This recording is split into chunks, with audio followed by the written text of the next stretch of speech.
కళ్ళు మూసుకున్నట్లయితే ప్రార్థన చేసుకుని వాక్యాన్ని ధ్యానించుకుందాం. పరిశుద్ధులు పరిశుద్ధులు పరిశుద్ధులు దేవా, మీ పరిశుద్ధమైన పాదములు వందనాలు చెల్లిస్తున్నాం. ఈ యొక్క ప్రాముఖ్యమైన సమయంలో తండ్రి, ఇదేనా దాసురాన్ని సులువు చాట్లు మలుగు చేసుకుని ప్రభు నాతో మాతో సూటిగా దగ్గర మీరు మాట్లాడండి. ఈ వాక్యపు వెలుగులోకి మమ్మల్ని నడిపించి మాలో ఉన్నటువంటి ప్రతి ఒక్క చీకటి క్రియలను కడిగి వేసి ప్రభా అయా తండ్రి నీ కొరకు ప్రభా నీ సాక్షులుగా ఇంకను ప్రభా తండ్రి నాయన నీలో ముందుకు సాగే భాగ్యాన్ని మాకందరికీ మీరు దయచేయండి. చెప్పబడుతున్న ప్రతి మాట ప్రభా ప్రతి హృదయంలో విత్తుతూ ఉంటుండగా తండ్రి అయా మీరే నీరు కట్టి ఫలింపచేయమని అనేకులు పలబడుతుందని కొరకు బ్రతకడానికి చూపించమని త్వరరాముతున్నాం నడిచినాం తండ్రి. ఆమేన్. ఈ సమయం ఇచ్చినటువంటి దేవునికి వందనాలు. కుడి వచ్చిన మీ అందరికీ కూడా నా వందనాలు చెల్లిస్తూ ఉన్నాను. ఈ యొక్క సమయంలో మనం వాక్య భాగాన్ని చదువుకుందాం. నెహెమ్యా గ్రంథము 2వ అధ్యాయము 8వ వచనాన్ని చదువుకుందామండి. నెహెమ్యా గ్రంథము 2వ అధ్యాయము చదవాలి. పట్టణ ప్రాకారములకు మందిరంతో సంబంధించిన కోట గుమ్మములకు నేను ప్రవేశింపబో ఇంటికి దోలములు రాణులు ఇచ్చినట్లుగా రాజుగారి అడుగులను కాయు ఆసాపునకు ఒక తాకీదు ఇయ్యుడని అడిగితిని. అలాగూ నాకు తోడుగా ఉండి నాకు కృప చూపుచున్న నా దేవుని కరుణాహస్తము కొలిది రాజు నా మనవి ఆలకించెను. చాలమ్మా. ఇక్కడ మనం చదువుకున్నటువంటి ఈ యొక్క గ్రంథంలో మనకు కనబడుతున్న వారు నెహెమ్యా గారండి. నెహెమ్యా గారి యొక్క జీవితంలో దేవుని యొక్క హస్తము, ఆయన కరుణగల హస్తం ఆయనకు తోడుగా ఉన్నప్పుడు ఆయన ఎడల ఒక గొప్ప కార్యము జరిగింది. ప్రియమైన దేవుని సంగమా, ఈ నెహెమ్యా అనే మాటకి అర్థం ఏంటంటే యెహోవా యొక్క ఆరాధన అని. ఏంటండి? యెహోవా యొక్క ఆదరణ అని అర్థం అనమాట. ఈ యొక్క పేరులోనే ఆదరణ అనేటటువంటి అర్థం ఉంది. ఈ యొక్క నెహెమ్యా గారు మనం చదువుకున్నటువంటి ఈ వాక్య భాగంలో నెహెమ్యా గారు ఎందుకు ఈ మాటలు చదివి నేను వినిపించానంటే ఇక్కడ మనకి కొంచెం స్టోరీ అర్థం అవ్వాలండి. నెహెమ్యా గారు రాజు దగ్గర గిన్నె అందించి, రాజుకి ద్రాక్షారసం గిన్నె అందించేవాడిగా నెహెమ్యా గారు ఉన్నారు. అప్పుడు నెహెమ్యా గారికి ఒక వార్త వచ్చింది. ఏమనంటే యెరూషలేము పట్టణము తగలబడిపోయింది, యెరూషలేము పట్టణం అంతా కాలిపోయింది, దేవాలయం అంతా కాలిపోయింది, మన ప్రజలందరూ కూడా దిక్కులేని వారిగా అయిపోయారని నెహెమ్యా గారికి ఒక వార్త వచ్చింది. ఆ వార్త వినగానే నెహెమ్యా గారికి చాలా బాధ అనిపించిందంటే ఎంత బాధ అనిపించిందో ఒకసారి చూడండి. నెహెమ్యా గ్రంథము 1వ అధ్యాయము 3వ వచనం నుండి చదువుకుందాము. వారు చెరపట్టబడిన వారిలో శేషించిన వారు ఆ దేశంలో బహుగా శ్రమను నిందను పొందుతున్నారు. మరియు యెరూషలేము యొక్క ప్రాకారము పడద్రోయబడింది, దాని గుమ్మములు అగ్ని చేత కాల్చబడ్డాయి అని నెహెమ్యా గారితో చెప్పినప్పుడు, ఈ మాటలు వినినప్పుడు నేను కూర్చుండి ఏడ్చి కొన్ని దినములు దుఃఖముతో ఉపవాసం ఉండి ఆకాశమందలి దేవుని ఎదుట విజ్ఞాపన చేసేది. నెహెమ్యా గారికి వచ్చిన వార్త ఏంటి? వాళ్ళ ఫ్యామిలీ ఏమైనా పాడైపోయిందా? లేకపోతే నెహెమ్యా గారికి సంబంధించిన బంధుమిత్రులు ఎవరైనా నష్టపోయారని తెలియజేశారండి? కాదు. యెరూషలేము ప్రాకారం పడిపోయింది, ఆయన యెరూషలేము గుమ్మములు అగ్నితో కాల్చబడ్డాయి. యెరూషలేము అంటే దేవుని యొక్క దేవాలయం. ప్రియమైన దేవుని సంగమా, ఎప్పుడైతే ఆ మాట నెహెమ్యా గారి యొక్క చెవుల్లో పడిందో, నెహెమ్యా గారు రాజు గారి దగ్గర ద్రాక్షారసపు గిన్నె అందించేటటువంటి ఉద్యోగం చేస్తున్నారు. ఆ ఉద్యోగం చేసేటటువంటి స్థలంలో అంటండి అక్కడే నేలను కూడవలిపోయి ఆ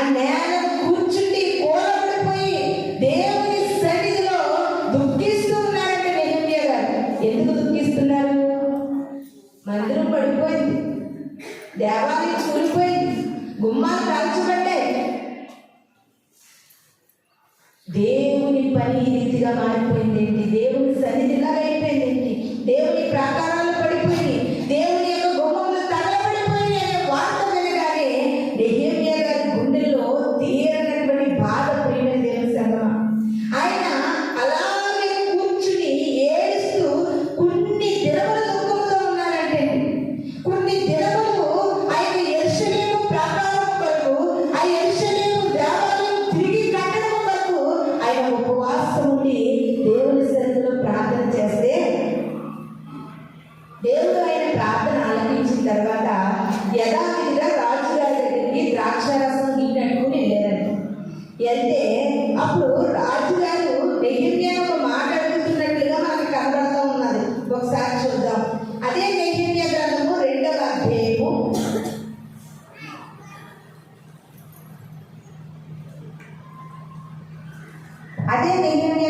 2వ అధ్యాయము 2వ వచనాన్ని ఒకసారి చదువుకుందాం. కాగా రాజు, నీకు వ్యాధి లేదు కదా, నీ ముఖము విచారముగా ఉన్నదేమి, నీ హృదయం దుఃఖం చేతనే అది కలిగినదని నాతో అనగా. నెహెమ్యా గారి యొక్క ముఖాన్ని అంటే రాజుగారు చూస్తూ ఉన్నప్పుడు ఆ ముఖంలో ఏం కనిపిస్తుంది? విచారం కనిపిస్తుంది.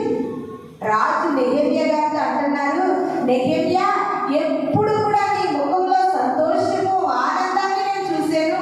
నాకు ద్రాక్షారసం గిన్నె నా ఎదురు తెచ్చినప్పుడు ఎప్పుడు నీ ముఖంలో తెలియనటువంటి ప్రకాశం కనిపించేది, తెలియనటువంటి నీ ముఖంలో చూడగా ఆనందం కనిపిస్తుంది, సంతోషం కనిపించేది. అలాంటిది ఈ రోజున నీ ముఖంలో నాకు విచారం కనిపిస్తుంది. ఏం కనిపిస్తుంది అంటే విచారం కనిపిస్తుంది. నీకు వ్యాధి లేదు, నీకు బాధ లేదు, అయినప్పటికీ కూడా నువ్వు ఎందుకు ఇలా విచారంగా ఉన్నావు అని నెహెమ్యా గారిని అడిగినప్పుడు నెహెమ్యా గారంటే రాజు గారికి మనవి చేసుకున్నారన్నమాట. అయ్యా, నా యొక్క పూర్వీకుల సమాధులు పడగొట్టబడ్డాయి కాబట్టి నేను మరలా తిరిగి నా పట్టణానికి వెళ్ళాలి, నా ప్రాంతానికి వెళ్ళాలి. పడిపోయిన పట్టణాలు, పడిపోయినటువంటి ప్రాకారం కట్టాలి, కాలిపోయిన గుమ్మములు నిలబెట్టాలి, నేను మరలా తిరిగి ప్రయాణమై వెళ్ళాలి అని రాజుగారిని అడిగారండి. అలా అడిగినప్పుడు రాజుగారు నిజముగా ఆ మాటలు ఆలకించినటువంటి రాజుగారిని నెహెమ్యా మాటను అంగీకరించారట. ప్రియమైన దేవుని, మనము ఎవరి దగ్గరైనా ఒకరి దగ్గర పని చేసేటప్పుడు, అయ్యా ఇలా నేను వెళ్ళిపోవాలి, నాకు పని ఉందంటే వెంటనే పంపిస్తారండి. ఆ యొక్క సెలవు కావాలంటే కొన్ని రోజుల ముందు మనం అడిగి పెట్టుకోవాలి. దేవుడు ఎంత గొప్ప కార్యం చేశాడంటే, ప్రియమైన దేవుని సంగమా, రాజే నెహెమ్యాని అడిగాడు, కదిపాడు. ఎందుకు అలా ఉన్నావు, ఎందుకు విచారముగా ఉన్నావు, ఎందుకు బాధగా ఉన్నావు? రాజు తిరిగి నెహెమ్యాని అడుగుతున్నాడు. నెహెమ్యా డైరెక్ట్గా వెళ్ళి అడిగాడండి, అడగలేదు. ఇది నాటి దేవుడు కూడా ఈ జీవితంలో, నా జీవితంలో కూడా అలాగే అడుగుతాడు. ప్రియమైన దేవుని సంగమా, ఎందుకంటే అదే అలా బాధగా ఉన్నావు, అలా కష్టముగా ఉన్నావు, నీకు ఏదైనా అవసరత కలిగి ఉందా, నేను సహాయం చేస్తానని ఈ లోకంలో మనుషులు ఎవ్వరూ మనల్ని అనకపోవచ్చు, కానీ దేవుడు మనల్ని అడుగుతున్నాడు. నువ్వెందుకు కన్నీరు కారుస్తున్నావు, నువ్వెందుకు ఆలోచిస్తున్నావు, నువ్వెందుకు దుఃఖపడుతున్నావు, నువ్వెందుకు విచారంగా ఉన్నావు అని దేవుడు మనల్ని అడుగుతాడు. ప్రియమైన దేవుని సంగమా, నెహెమ్యా గారిని రాజు అడిగితే నెహెమ్యా గారు ఎక్కడ భయపడకుండా రాజుతో సమాధానం చెప్తున్నారు. ఏమనంటే, మా పట్టణము గుమ్మములు తగలబడ్డాయి, మా పట్టణ ప్రాకారములు పడగొట్టబడ్డాయి, మరలా తిరిగి గుమ్మములు కట్టాలంటే ఆ కాలంలో అడవి అంతటికీ కూడా ఆసాపు అధికారిగా ఉన్నాడండి. ఎవరు అధికారిగా ఉన్నారు? మనం ఫస్ట్ చదువుకున్న వచ్చినట్లు ఉంటారు. అడవి మీద అంతటి మీద ఆసాపు అధికారి. ఇప్పుడు కూడా మనకు తెలుసు కదండి, ఆర్థిక శాఖ మంత్రి, హోం శాఖ మంత్రి, రైల్వే శాఖ మంత్రి ఇలా ఉంటారు. అంటే ఒకరే అన్ని బాధ్యతలు చూసుకోలేదు కనుక ఆ యొక్క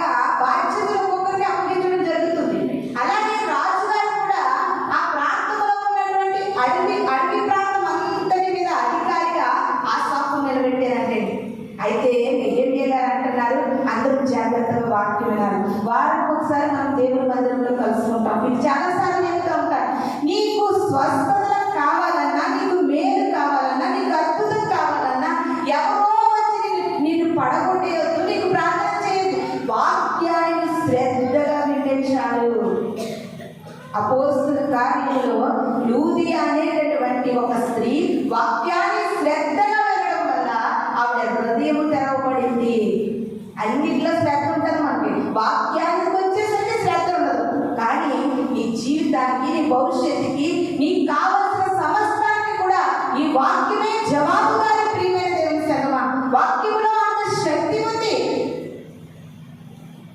ఆ యొక్క అటవీ ప్రాంతం అంతటికీ కూడా ఆ కాలంలో ఆసాపు అధికారిగా ఉంటే నెహెమ్యా గారు అంటున్నారంటండి, రాజా మా గుమ్మాలు తగలబడ్డాయి కదా, మా పట్టణ ప్రాకారాలు పడిపోయాయి కదా, ఈ అడవిలో నుండి మాకు కావలసినటువంటి దోలములు చూడండి చక్కగా రాయబడింది, మ్రానులు, ఇవన్నీ నాకు కావాలి.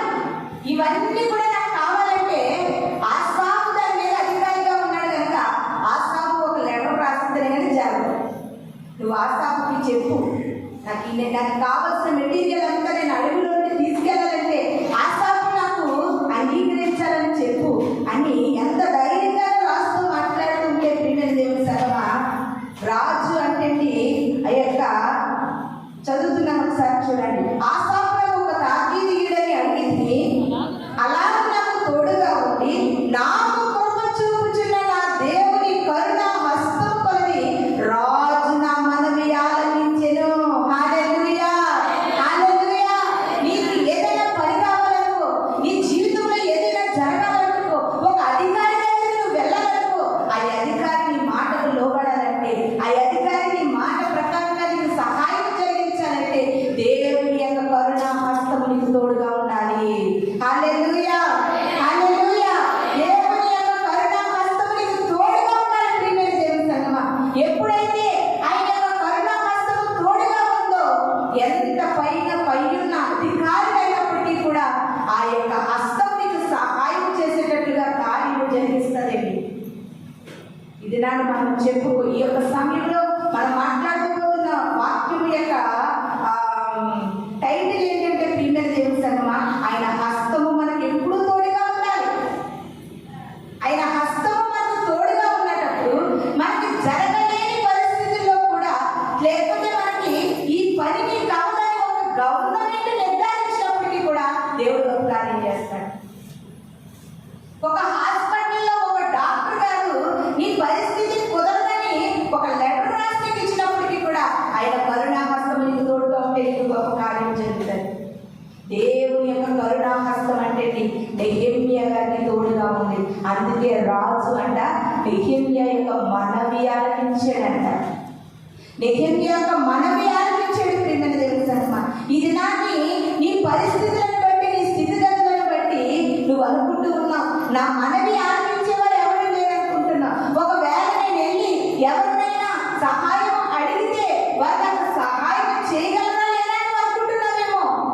అది అనుకోవడానికి ముందుగా దేవుని కరుణా హస్తం నాకు తోడుగా ఉందా లేదా. ఆయన హస్తము కనుక నాకు తోడుగా ఉంటే, రాజు కాదండి రారాజులైనటువంటి దేవుని హస్తం నాకు తోడుగా ఉంటే మనకి ఏ కార్యములైనా జరుగుతాయి ప్రియమైన దేవుని సంగమా.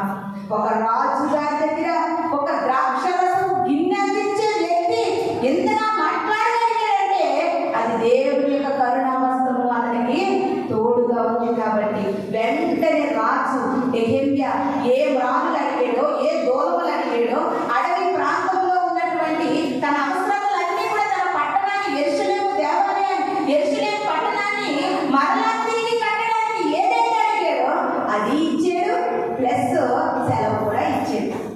ఎంత ఆశ్చర్యమైంది. పని చేసే దగ్గర మనకు ఈ రోజు సెలవులు కావాలంటే ఎవరిస్తారు? ఎవరు. ఒకవేళ నీ బిడ్డల నిమిత్తమై, లేకపోతే నీ యొక్క పరిస్థితుల నిమిత్తమై, ఈ యొక్క గవర్నమెంట్ పరంగా కూడా నీకు జరగలేని ఏమైనా ఉంటే ప్రభు పాదాలను ప్రార్థించయ్యా. నెహెమ్యాకి కరుణాహస్తము తోడుగా ఉంటే రాజు హృదయాన్ని మార్చిన దేవుడు నా పట్ల నీ కరుణాహస్తం ఉంచండి, నా పట్ల నీ కరుణాహస్తం ఉంది. అధికారుల అహమును అణచిన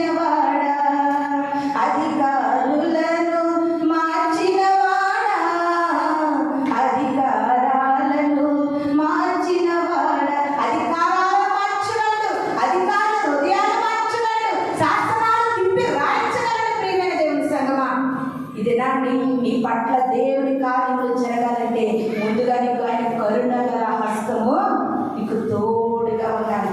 ఆయన హస్తము మనకు తోడుగా ఉండాలి. అదే ఒక మాట చదువుకుందాం చూడండి. నిర్గమాకాండము 15వ అధ్యాయం 6వ వచనం చదువుకుందామండి. నిర్గమాకాండము చదువు. యెహోవా నీ దక్షిణ హస్తము బలముంది అతిశయించును. యెహోవా నీ దక్షిణ హస్తము శత్రువుని చీదరగొట్టును. చాలా ఇక్కడ మనం చదువుకుంటే నిర్గమాకాండము 15వ అధ్యాయం 6వ వచనంలో ఒక చక్కని మాట మనకు తెలియపరచబడిపోతూ ఉందండి. ఆయన దక్షిణ హస్తం అంట శత్రువులను చిదపడుతుందంట. ఏం చేస్తుందంటే అండి, శత్రువుల సహితము చిదపడుతుందంట. ఈ లోకంలో శత్రువులు ఎవరండి? మనిషికి శత్రువులు ఉండొచ్చు, కానీ దేవునికి శత్రువులు ఎవరు ఉండరండి. ఎందుకంటే దేవుడు లోకమును ఎంతో ప్రేమించాడు. ఈ లోకంలో ఆయనకంటే శత్రువులు ఎవ్వరు లేరు. ఆయన శత్రువు ఎవరంటే అపవాది అయినటువంటి సాతాను. ఆయన శత్రువే.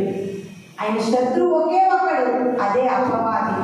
అందుకనే ఆ అపవాది మన మీద తన కార్యాలు జరిగిస్తున్నప్పుడు, మన మీద తన ప్రయోగాలు జరిగిస్తున్నప్పుడు అపవాది శక్తులు, చీకటి శక్తులు, చేతబడి శక్తులు, అనేకమైనటువంటి ఈ యొక్క లోకంలో ఏలుబడి చేస్తున్నటువంటి అపవాది తంత్రాలు, అపవాది శక్తులు నిన్ను కానీ నీ కుటుంబాన్ని కానీ నీ బిడ్డలు కానీ ఏలుబడి చేస్తుంటే ఆయన దక్షిణ హస్తము నీకు తోడుగా ఉండాలి. ప్రియమైన దేవుని సంగమా, ఆ దక్షిణ హస్తము కనుక నీకు తోడుగా ఉంటే ఊరేగి తాయికి కట్టించుకుంటే కాదండి, ఆయన దక్షిణ హస్తము కనుక నీకు తోడుగా ఉన్నట్లయితే అపవాదిని శత్రువులైన చిదగొక్కుతాడంటే.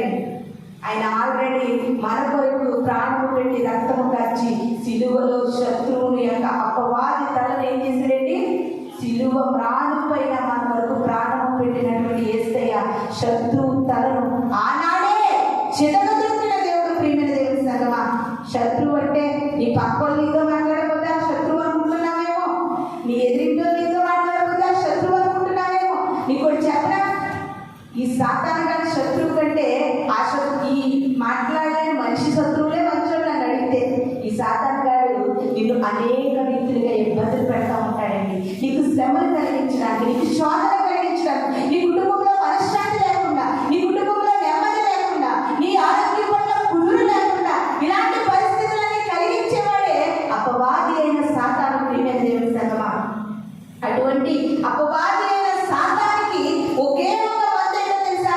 దేవుని దక్షిణ హస్తం ఒక్కటే మందు. దేవుని దక్షిణ హస్తము ఒకటే మందు. ఆ దక్షిణ హస్తం మనకు ఎప్పుడు తోడుంటుందంటే నువ్వు దేవుని సన్నిధిలో ప్రార్థన జీవితం కలిగినప్పుడు తోడుంటుందండి. ప్రార్థన జీవితం కలిగినప్పుడు తోడు. ఒకసారి యేసన్న గారు ఒక మాటలు చెప్తుంటే నేను విన్నాను. ఏమని చెప్పారంటే, యేసన్న గారు అంటే ఏదైనా మీటింగ్కి వెళ్ళి వచ్చినా, ప్రార్థనకి వెళ్ళి వచ్చినా ఆయన పనులన్నీ ముగించుకుని ప్రార్థనా గదిలోకి వెళ్ళి ప్రార్థన చేసుకుందాం అనేసరికి పని పాట లేనటువంటి గాలి తిరిగి ఒక అతను వచ్చి ఇవ్వడండి. వచ్చి రెండు యేసన్న గారు కూర్చొని దేవుడు మాటలు చెప్పండి అని ఇవ్వడండి. అమ్మయ్య, దేవుడు మాటలే కదా చెప్పమంటాడా, ప్రార్థన తర్వాత చేసుకుందామని దేవుడు మాటలు చెప్పి ఇవ్వరండి. ఇలాగా ప్రతిరోజు ఆయన ఎప్పుడు మీటింగ్ నుండి ఇంటికి వస్తున్నాడో తెలుసుకుని వచ్చి కూర్చుని ఇవ్వడానికి. అప్పుడు దేవుడు యేసన్న గారితో మాట్లాడన్నాడంట, ఆ వ్యక్తిని నీ దగ్గరికి వస్తున్నాడు, ఆ వ్యక్తి కాదు నీ దగ్గరికి వస్తుందా, ఆ వ్యక్తిని ప్రోత్సాహపరిచి నీ దగ్గరికి పంపిస్తుంది ఎవరో తెలుసా? సాతాను గాడు. ఎందుకో తెలుసా? నీ ప్రార్థన ఆటంకపరచడానికి. ఎందుకు? ప్రార్థన కొంతమంది అండి పాటలు పాడేయడం ఇష్టమే, వాకింగ్ చేయడం ఇష్టమే, కొద్దిసేపు ప్రార్థన చేయాలంటే కళ్ళు మూసుకోవాలంటే బద్ధకం. ప్రార్థన ఇష్టపడరు. ప్రార్థన ఇష్టపడలేని వారు ఎవరో తెలిసింది అపవాది యొక్క చేతుల్లో ఉన్నారండి వారు. అయితే అప్పుడు యేసన్న గారితో దేవుడు తెలియజేసిన తర్వాత, అమ్మా చూసావా దేవుడు మాటలని చెప్పి నన్ను ఎలా మోసకెళ్తున్నాడో సాతాను గారు. సాతాను గారికి నువ్వు పాట పాడడం ఇష్టమే, నేను వాకింగ్ చేస్తున్నాడు ఇష్టమే, కానీ సాతాను గారికి ఇష్టం లేనిది ఒకటి ఉన్నది ఏంటో తెలుసా? ప్రార్థన. ఎందుకంటే ప్రార్థన బలమే పైనము, ప్రార్థనే ప్రకారము, ప్రార్థనే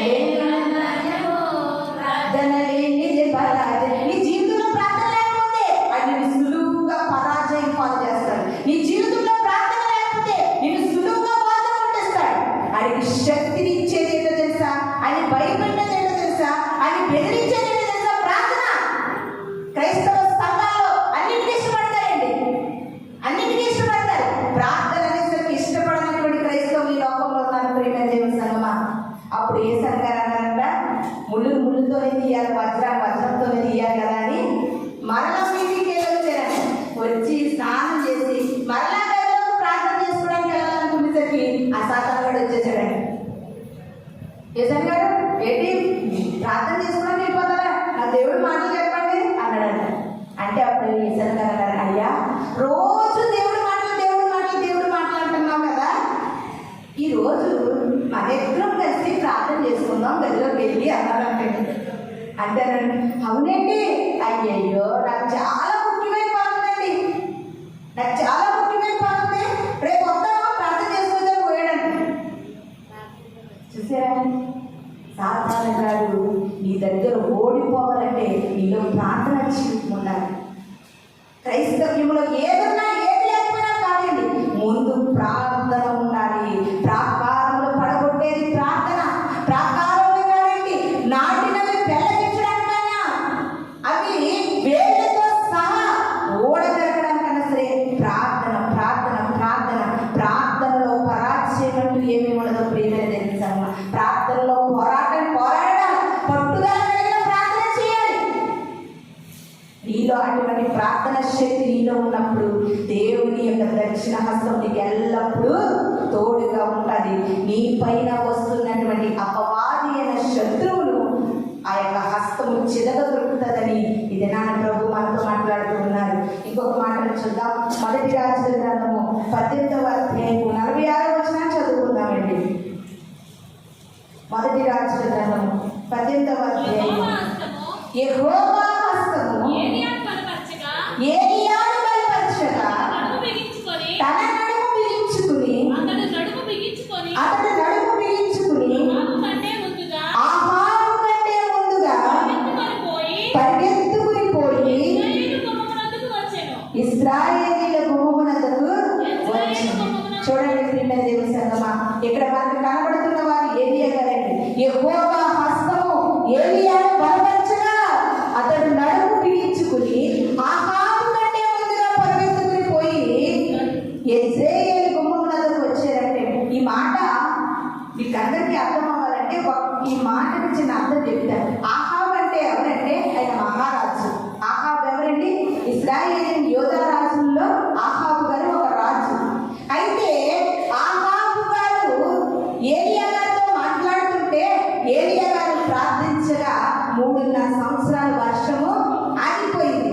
అప్పుడు ఏలీయా గారు ఆహాబుతో మాట్లాడుతుంటే ఆహాబు అంటున్నాడంటే, ఏలీయా మరలా ప్రార్థించు, వర్షం కురవాలని ప్రార్థించు, లేకపోతే రాజ్యము నాశనం అయిపోతుంది, ప్రజలు ఇబ్బంది పడుతున్నారు, వర్షం కురవాలని ప్రార్థించు అంటే ఏలీయా గారు అంటున్నారంటండి, ఆహాబు నేను గనక నోరిప్పి ప్రార్థన మొదలెట్టక ముందే వర్షపు జనులు పడతా ఉంటాయి, వర్షపు జనులు పడతా ఉంటాయి. ఆ వర్షపు జనుల్లో నువ్వు తడిసిపోతావేమో, అర్జెంటుగా పారిపోతున్నాడండి.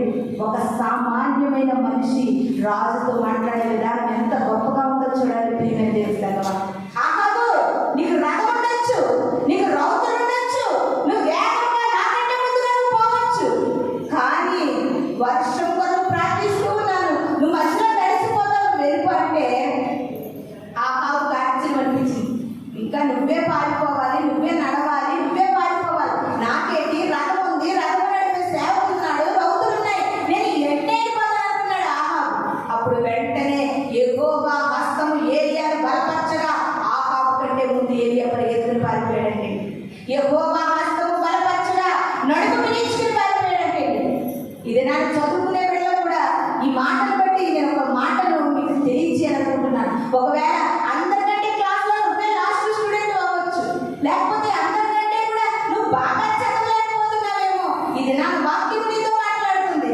ఆహాబు రాజు కంటే ఏలీయా ముందుగా పరిగెత్తినట్లుగా దేవుని హస్తము నీకు తోడుగా ఉంటే ప్రియమైన దేవుని సంగమా, దేవుని హస్తము నీకు తోడుగా ఉంటే నీ నడుము బిగించుకుని నువ్వు ఉన్నతమైన స్థితిలోకి ఎదుగుతామని ప్రభు విధానం మనతో మాట్లాడుతూ ఉన్నారు. నీ జ్ఞానాన్ని బట్టి నువ్వు అంచనా వేసుకోకు, నీ తెలివిని బట్టి నువ్వు అంచనా వేసుకోకు, నీ ఇంట్లో పరిస్థితులు నిన్ను చదివించలేమో నువ్వు అంచనా వేసుకోకు. ఇది నాకు దేవుడు అంటున్నాడు, దేవుని యొక్క హస్తము ఏలీయాను బలపరచగా ఏలీయా ఆహాబు రథం కంటే ముందు పరిగెత్తుకుని పోయాడంటే. హల్లెలూయా, హల్లెలూయా.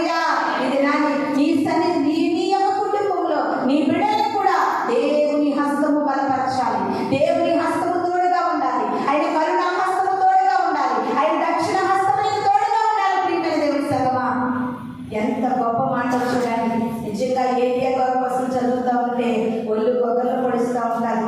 దేవుని యొక్క హస్తము ఏరియా బలపరచగా అతడు నడుము పీల్చుకుని ఆ ఆవు కంటే ముందుగా పారిపోయాడంట. రథం త్వరగా వెళ్తుందా? మనిషి పరిగెత్తితే త్వరగా వెళ్తాడండి. కారు త్వరగా వెళ్తుందా? ఒక మనిషి త్వరగా వెళ్ళగలడా? దేవుని హస్తం కనుక బలపరిస్తే ఎన్నో రోజులు పడుతుంది కార్యం జరగడానికని నీకు కనిపిస్తే, ఈ దేవుని హస్తము కనుక నేను బలపరిస్తే వితిన్ సెకండ్స్లో నీ జీవితంలో గొప్ప కార్యం జరుగుతుంది. నీ జీవితంలో గొప్ప మేలు జరుగుతుంది ప్రియమైన దేవుని సంగమా. ఎందుకంటే ఆయన హస్తములో ఉన్న శక్తి ఉంది, ఆయన హస్తము బాహుబలం ఉంది ప్రియమైన దేవుని సంగమా. ఇది నా ప్రభు మాట్లాడుతూ ఉన్నాడు. ఏలియాను బలపరిచినటువంటి హస్తము సంఘములో అనేక బిడ్డలను బలపరచాలి. వారి నడుము పిలించుకోవాలి. దేవుని కొరకు పరుగులు ఎత్తాలి. దేవుని కొరకు వెంపర్లాడాలి. అనేకమైన యవనస్తులు ఏలియా లాంటి వాళ్ళు మన చర్చిలో ఉండి ఎగాలండి. అటువంటి రీతిగా ఉండాలంటే తల్లుల యొక్క ప్రార్థన సహకారం ఎంతైనా అవసరమై ఉంది. నీ బిడ్డలు ఉన్నతంగా దేవుడి కొరకు పరిగెత్తాలంటే, వారి ఉన్నతమైన భవిష్యత్తులో నిలబడాలంటే దేవుని హస్తము వారిని బలపరచాలి ప్రియమైన దేవుని సంగమా. ఇంకొక మాటను చూద్దాం. యేసయ్య గ్రంథము 37వ అధ్యాయము 1వ వచనం చదువుకుందాం. యేసయ్య గ్రంథము 37వ అధ్యాయము 1వ వచనం చదువుకుందాం. యెహోవా హస్తము నా మీదికి వచ్చెను, నేను ఆత్మవశుడనై ఉండగా యెహోవా నన్ను తోడుకొని పోయి ఎముకలతో నిండి ఉన్న లోయలో నన్ను తిప్పెను. ఆయన వాటి మధ్య నన్ను అటు ఇటు నడిపించుచుండగా. ఈ యొక్క స్టోరీ మనందరికీ తెలిసిందే. యేసయ్య గారి కంటండి, యేసయ్య గారి మీదకి దేవుని హస్తం వచ్చిందంట. ఆయన మీదకి, ఆయన తల మీదకి ఎప్పుడైతే దేవుని హస్తం వచ్చిందో వెంటనే ఆయన పరిశుద్ధాత్మ పొందుకున్నాడు. ఆత్మవశుడైపోయాడు, దేవునిలో లీనమైపోయాడు. ఎప్పుడైతే దేవుని ఆత్మవశుడైపోయాడో వెంటనే దేవుడు అకోర లోయలో ఉన్నటువంటి ఎండిన ఎముకల దగ్గరికి యేసయ్యను తీసుకెళ్ళి, యేసయ్య ఎండిన ఎముకలు బ్రతకాలి అని నీ నోటితో నువ్వు పలికి తెచ్చాలయ్యా అంటే యేసయ్య అంటున్నాడంటండి, ఎన్నో సంవత్సరాలు, ఎన్నో వందల వేల సంవత్సరాలు నిర్జీవంగా పడిన ఎముకలండి. కాలు యొక్క ఒక చాట, చెయ్యి యొక్క ఒక చాట, ఈ పక్కన ఒక చాట, ఎక్కడెక్కడో చెల్లాచి చేసిపోయి అకోర లోయ, పెద్ద లోయ.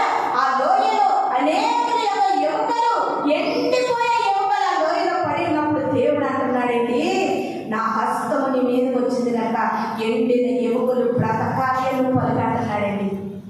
ఒక మనిషికి దేవుడు అంత శక్తి ఇచ్చాడు, అది పొందుకోలేనటువంటి దుస్థితి నీలో కలిగి ఉందేమో. నీ రోగాన్ని నువ్వు ఆజ్ఞాపించవచ్చు, నీ ఇంటి పరిస్థితులను నువ్వు ఆజ్ఞాపించవచ్చు, నీ స్థితిగతులను నువ్వు ఆజ్ఞాపించవచ్చు. ఒక మనిషికి నోటికి దేవుడు అంత శక్తి ఇచ్చాడు ప్రియమైన దేవుని సంగమా. యేసయ్య గారు ఎవరైనా పరిశుద్ధాత్మ ద్వారా పుట్టినవారు కాదండి. ఏలియా గారు పరిశుద్ధాత్మ ద్వారా పుట్టినవారు కాదు. వాళ్ళందరూ మనలాంటి మానవ మాత్రులే. అందుకనే వాక్యం అంటది, మీరు ఏలియా లాంటి మానవ స్వభావం కలిగిన వారే. ఏలియాకు నా పట్టుదల పోషణ మీకు ఎందుకు కలగట్లేదు? అటువంటి ప్రార్థనా శక్తిని మీరు ఎందుకు పొందుకోవట్లేదని వాక్యం చెబుతుంది. ఎప్పుడైతే యేసయ్య గారు ఆ కోర లోయలో ఎండిన ఎముకల దగ్గరికి వెళ్ళి ఎండిన ఎముకలు బ్రతకాలి అన్నప్పుడండి, ఆ ఎముకలు పెద్ద శబ్దం, ఎండిపోయి ఎముకలు ఎలా ఉంటాయండి, గల్ గల్ గల్మని సౌండ్స్ వస్తాయి. ఆ సౌండ్స్తో ఏంటండి ఏ ఎముక దాన్ని అతుక్కుని ఎముకలన్నీ జీవం పొంది ఆ ఎముకలు అన్నీ ఒక మనిషి, ఏ ఎముకలు చేరలో ఒక మనిషిలో ఆ ఎముకలు చేరి ఆ శరీరము దాల్చి జీవాత్మలుగా వేశారంట ప్రియమైన దేవుని సంగమా. అన్నీ తెలుసు, కానీ నువ్వు మాత్రం నీ జీవితంలో నమ్మలేకపోతున్నావు, విశ్వసించలేకపోతున్నావు ప్రభు సన్నిధిలో. ఎండిన ఎముకలను జీవింపజేసే దేవుడు. ఇది నాని ఏ పరిస్థితుల్లో నువ్వు ఎండిపోయినట్లుగా ఉన్నావు, ఏ పరిస్థితుల్లో ఇక నా బ్రతుకు ఇంకా ముందుకు వెళ్ళాలనుకుంటున్నావు, లేకపోతే ఇక్కడితో నా చాప్టర్ అయిపోతుంది అనుకుంటున్నావేమో, ఇక్కడితో నా క్లోజ్ అనుకుంటున్నావేమో, అయ్యో ఇక్కడితో నా జీవితం, నా కుటుంబం ఇంకా వద్దని అనుకుంటున్నావేమో. ఎండిన ఎముకలను జీవింపజేసే దేవుడు నీతో మాట్లాడుతూ ఉన్నాడండి. యేసయ్య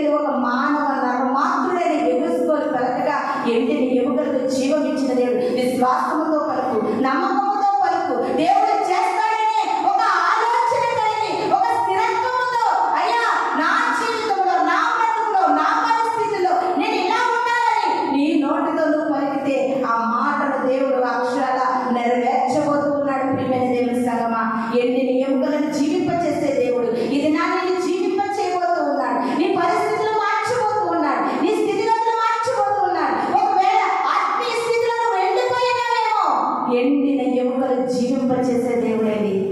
ఇది జరగాలంటే యేసేపు గారి జీవితంలో ఇది ఎలా జరిగిందో తెలుసా? ఆయన తల మీదకి దేవుని హస్తము రావాలి. ఇది నాని నీవు కూడా ఆయన హస్తము కిందకి రావాలి. ఆయన హస్తము నీ మీదకి రావాలి. ఆయన హస్తము నీ మీదకి వచ్చినప్పుడు ఏం జరుగుతుందో ఒకసారి చూద్దామండి. యెషయా గ్రంథము 1వ అధ్యాయము 25వ వచనాన్ని చదువుకుందాం. నా హస్తము నీ మీద పెట్టి చారము వేసి నీ మస్టును నిర్మూలన చేసి నీలో కలిపిన తగమంతయు తీసివేసేదను. హల్లెలూయా, హల్లెలూయా. దేవుడు మరలా మనకి ఇంకొక అవకాశం ఇచ్చాడండి. దేవుని హస్తం నా మీదకి ఎందుకు వస్తుంది? ఆయనకి ఇష్టం లేని క్రియలు నాలో ఉన్నాయి. ఆయనకి ఇష్టం లేనివి చాలా రహస్యమైనవి నా హృదయంలో ఉన్నాయి, నాకు తెలుసు. అలాంటి పాపినైన నా మీదకి ఆయన హస్తం ఎలా వస్తుంది? ఆయన హస్తం నా మీదకి రాదు అని ఒకవేళ ఫిక్స్ అయిపోయేవేమో. ఎందుకంటే నేను చేసిన పాపాలను బట్టి, అతిక్రమ క్రియలను బట్టి, దోష క్రియలను బట్టి, దేవునికి వ్యతిరేకమైన జీవితాన్ని బట్టి ఆయన హస్తం నా మీదకి ఎందుకు వస్తుంది? పాస్టర్ గారు అలా చెప్తున్నారు కానీ ఏలియా మీద కంటే వచ్చింది, యేసేపు గారి మీద కంటే వచ్చింది, నెహెమ్యా గారి మీద కంటే వచ్చింది. వీళ్ళందరూ పవిత్రులు, పరిశుద్ధులై ఉండొచ్చు. అందుకే వారి మీద ఆయన హస్తము వచ్చినప్పుడు, వారికి ఆయన హస్తము తోడుగా వచ్చినప్పుడు వారు గొప్ప కార్యాలు చేశారు. కానీ నేను పాపిని కదా, నేను పరిశుద్ధుడి కాదు కదా, నాలో పవిత్రత లేదు కదా, నా మీద ఆయన హస్తం ఎలా ఉంది? ఇవన్నీ నాకు కాదులే అని కనుక నువ్వు అనుకుంటున్నావేమో. దేవుడు ఇది నాకు యెషయా గ్రంథం ద్వారా నీతో మాట్లాడుతూ ఉన్నారండి. నా హస్తము నీ మీద పెట్టి నీకు కలిగినటువంటి పాపం అనేటటువంటి దాన్ని క్షౌరము వేస్తాడంటే. చూడండి, రే అదేరా చిరాకుగా ఉన్నా వెళ్ళి క్షారం చేయించుకురా. అడు క్షారం చేయించుకుంటే మొక్క చూడలేము, నీట్గా కటింగ్ చేయించుకున్నంటే ముద్దుగా కనిపిస్తారు. అవునండి, దేవుడు కూడా పాపం అనేటటువంటి జుట్టు పెంచుకుంటే ఎంత అసహ్యంగా కనపడతారు. పాపం అనేటటువంటి క్రియల వల్ల నువ్వు అసహ్యంగా దేవుడు కనపడచ్చు. అయినప్పటికీ కూడా అంటున్నాడండి, నా హస్తము నీ మీద పెట్టి నేను క్షారం వేసి నీలో వస్తంతా తీసేస్తాను, నీలో కలిపిన తగరమంతా తీసేస్తాను. ఇంకెంతకంటే అవకాశాలు ఇచ్చి దేవుడు ఎక్కడ ఉన్నాడు? ప్రియమైన దేవుని సంగమా, ఇంత గొప్ప మాటలు మీకు తెలియజేస్తున్నటువంటి ఆ జాలి గల దైవం ఎక్కడైనా ఉన్నాడా? కరుణ గల దేవుడు ఎక్కడైనా ఉన్నాడా? అందుకే ఇదే యెషయా గ్రంథంలో భక్తుడు అంటున్నాడు, ఎలాంటి దేవుడు కలడనే సమాచారం ఎక్కడైనా వినబడిందా? ఎక్కడ వినబడదు. మనం నమ్ముకున్న దేవుడు అంత గొప్ప దేవుడండి. పాపివని నేను త్రోసివేసే దేవుడు కాదు. అయినప్పటికీ కూడా నీ మీద నా హస్తము పెట్టి క్షౌరము వేసి నీలో మస్టును తీసి తగరము తీసి నిన్ను కూడా ఒక బలిష్టమైనటువంటి దేవుని కొరకు బిడ్డగా వాడుకుంటాడు, బలిష్టమైనటువంటి సాక్షిగా వాడుకుంటాడు. అప్పుడు ఎప్పుడైతే క్షౌరము వేస్తాడో, మస్టును తీసివేస్తాడో, తగరమంతా తీసివేస్తాడో, అప్పుడు నీ మీదకి దేవుని ఆత్మ వస్తాయి. అప్పుడు నువ్వు ఆత్మవశులు అవుతావు. ఎండిన ఎముకలతో మాట్లాడతావు.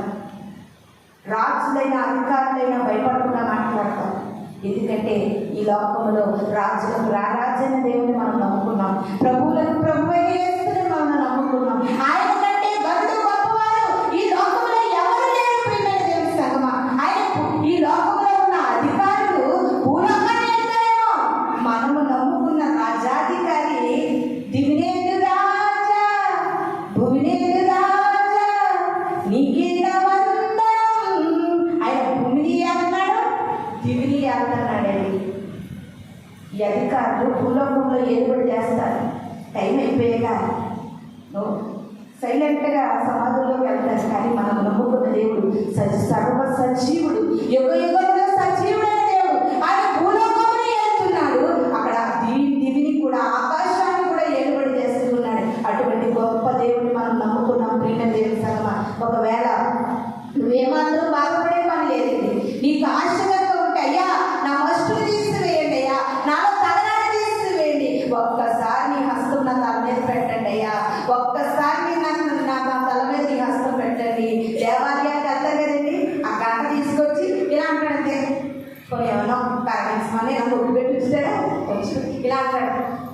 ఇలా అంటాడు అంటే వాళ్ళకి ఏంటంటే అదొక ఆశీర్వాదం ఉంది, దానిలో దేవుని దీవెనలు ఉన్నాయి, దేవుని కరుణ ఉంది, దేవుని ఆశీర్వాదం ఉన్నాయి. మన దేవుడు గంటలేని దేవుడు కాదండి, సాక్షాత్తు ఆయన హస్తాన్ని మన మీద పెట్టే దేవుడు. ఎంత గొప్ప దేవుడు ఆయన హస్తాన్ని మన మీద పెట్టే దేవుడు. మనం నమ్ముకున్న దేవుడు కుష్టు రోగుల సైతము కూడా ఆయన హస్తము పెట్టి బాగు చేశాడు. అసలు కుష్టు రోగులు మన పక్కన ఉంటేనే ఆ భయంకరమైన స్మెల్ మనం భరించలేము. ఆ రసిలి కారుతున్నటువంటి పుండ్లు, ఆ భయంకరమైనటువంటి ఆ పొజిషన్ మనం చూడలేము. కానీ కుష్టు రోగులను ప్రేమించిన దేవుడు అండి. కుష్టు రోగులను కూడా ఆయన హస్తము చాచి బాగు చేసిన దేవుడు. 12 ఏళ్ల నుండి రక్తస్రావం గల స్త్రీలండి, వాళ్ళ దగ్గర కూడా మనం ఉండలేము. భయంకరమైన రోగాలను బాగు చేసిన దేవుడు. మనం నమ్ముకున్న దేవుడి గంట మన మీద పెట్టలేండి, ఆయన హస్తమే మన మీద పెట్టాడు. ఎక్కడైనా సరే మన కడుపులో ఎంత భయంకరమైనటువంటి చిరాకుగా ఉన్న పొజిషన్ మనలో ఉన్న ఆయన చేతితో తీసేస్తాడండి. నువ్వు ఆయన మీద ఆధారపడితే. నాకు మనకు ఆలోచన వచ్చింది ఏంటంటే, తల్లిదండ్రులుగా మనం అందరూ బిడ్డలు అనుకుంటామండి, అవునా? అందరికీ బిడ్డలు ఉంటారు అనుకుంటాము. ఇలా బాగా పెంచి పెద్ద చేస్తే రేపు అన్న రోజు నన్ను చూస్తారు కదా అనుకుంటామేంటి? అందరూ అనుకుంటామా? ఇక్కడ అది మనం చూడకపోవడం కదా ముఖ్య కారణం ఏంటో తెలుసా? బిడ్డల్ని ఇచ్చాడు కదా, రేపటి దినాన వాళ్ళు పెరిగి పెద్దవారే మంచి పొజిషన్ ఉంటే నన్ను చూస్తారు అనుకుంటున్నాం, అందుకే నేను చూస్తలేదు. అర్థమైందా టెక్నిక్? ఆ బిడ్డలు ఇచ్చిన దేవుడు ఉన్నాడు చూసారా, ముద్ది మీకు వచ్చే వరకు నన్ను ఎత్తుకునేవాడని నువ్వు అనుకుంటే ఆడని ఆ శక్తి తెలుసలేదు జనానికి. బాబు నాకు ఓపుకున్నంత వరకు నేను డబ్బులు పెట్టి చదివిస్తాను, ఓపిక తగ్గిపోయి నన్ను చూస్తావు కదా అనుకుంటున్నావేమో. ఆడు చూస్తాడు ఏడు చూస్తాడు అనుకోకు. మీరు చూసేదేంటి? నేను నమ్ముకున్న దేవుడయ్యా, ముదిరి వయసులో కూడా నేను ఎత్తుకునే దేవుడు, చంట పెట్టుకుని ఆడించుకునే దేవుడు అని ఎప్పుడైనా నువ్వు అనుకున్నావా? అనుకోగలిగే ఆ ప్రేమను పొందుకోలేకపోతున్నావు. ఇదైనా నుండి సంఘంలో ప్రతి ఒక్కరు కూడా అలాగే అనుకోండి, అయ్యా నా బిడ్డలను చూస్తారని కాదు, లేకపోతే నా వాళ్ళని చూస్తారని కాదయ్యా, నీవు నన్ను చూస్తావని నిరీక్షణతో బ్రతుకుతున్నాను అనుకో. ఆ బిడ్డలకి ఎనలేని ప్రేమని పట్ల కురిపిస్తాడండి, ఎనలేని బాధ్యతలు కనిపిస్తాడు. పెద్దవాళ్ళు చాలా మంది అలాగే అనుకుంటారు కదండి, అనుకుంటారు నాకేంటి ఎంతమంది ఉన్నారని చూసుకుంటారు. నాకు వాళ్ళకి ఎంత అంటారు, అయ్యో వాళ్ళు ఆస్తి పాస్తులు సంపాదించినట్టేనండి, ఆ ఆస్తి పాస్తులు చూస్తారు. ఈ రోజుల్లో ఎవరు అలాంటి వాళ్ళు లేరు అమ్మాయి. జాగ్రత్త, మనుష్యుల మీద ఆధారపడకు. మనుష్యులను నమ్ముకుంటా కంటే, రాజులను నమ్ముకుంటా కంటే యెహోవాను ఆశ్రయించలేదు. నీ కొడుకు మనిషి, నీ కూతురు మనిషి, నీ కోడలు మనిషి, నీ చెల్లెల మనిషి, నీ అక్క మనిషి, నీ అన్న మనిషి. మనుష్యులను మాత్రం నమ్మకం. ప్రియమైన దేవుని సంగమా, దేవుణ్ణి ఆశ్రయించడం నేర్చుకో, దేవుణ్ణి ఆశ్రయించడం నేర్చుకో. నేనైతే అనుకుంటానండి, మా బిడ్డలకైతే మేము అలాగే చెప్తాం, అమ్మ మా కష్టాలతో మిమ్మల్ని ఎంత చదివించుకున్నా మీ మీద మాత్రం మేము ఆశ్చర్యపడము. ఎందుకంటే ముదిమి వయసులో నన్ను ఎత్తుకునేవారు ఆయన ఉన్నారండి. ఆయన ఉన్నారు. ఆరోగ్యం పోయిందని చెయ్యి విడిచిపెట్టడండి, రోగం ఉందని ఎడబాయడు, ఇబ్బంది ఉందని విడిచిపెట్టడు. ఈ రోజుల్లో క్రైస్తవుల సైతం కూడా తెలుసుకుంటే కూడా అలా అనుకుంటున్నారు, అందుకని ఇబ్బందులు పడుతున్నారు. ఈ రోజు నుండి అలా అనుకోవడం మానేయండి. అయ్యా నేను ఎవ్వరి మీద ఆధారపడినయ్యా, నా ఆధారం నీవే, నా ధైర్యము నీవే, నన్ను లేవనెత్తువాడు నీవే, నన్ను బలపరచువాడు నీవే. ముదిమి వయసులో నన్ను ఎత్తుకునేవాడు కూడా నీవే. ప్రతి ఒక్కరి నిర్ణయాలు తీసుకున్నామా దయచేసి. ముసలి కాలంలో కూడా దేవుళ్ళు సంతోషించే రోజులు నీకు రాబోతున్నాయి. ఆ యొక్క సత్యాన్ని గ్రహించాను. బిడల కాదండి, బిడల కాదు. ప్రియమైన దేవుని సంగమా, నవమాసము మోసి ప్రయోజకులను చేసిన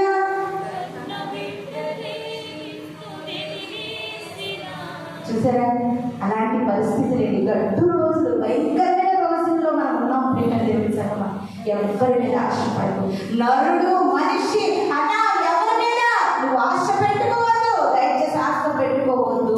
నరమాత్రుల మీద మనం ఆశ పెట్టుకోవద్దండి. ఆయన హస్తము తోడుంటే చాలు, ఆయన కరుణా హస్తము తోడుంటే చాలు, ఆయన దక్షిణ హస్తము తోడుంటే చాలు, ఆయన కృపగల హస్తము తోడుంటే మనకు చాలు. ప్రియమైన దేవుని సంగమా, బ్రతికినంత కాలం కూడా ఆయనలో బ్రతికి కన్ను మూస్తే మన జీవితానికి అదే గొప్ప ధన్యతని మీకు అందరికీ కూడా తెలియజేస్తూ ఉన్నాను. ఇంకొక మాటను చూద్దామండి. అపోస్తుల కార్యాలు 11వ అధ్యాయం 21వ వచనాన్ని చూద్దాం. అపోస్తుల కార్యాలు 11వ అధ్యాయం 21వ వచనాన్ని చూద్దాం. ప్రభు హస్తము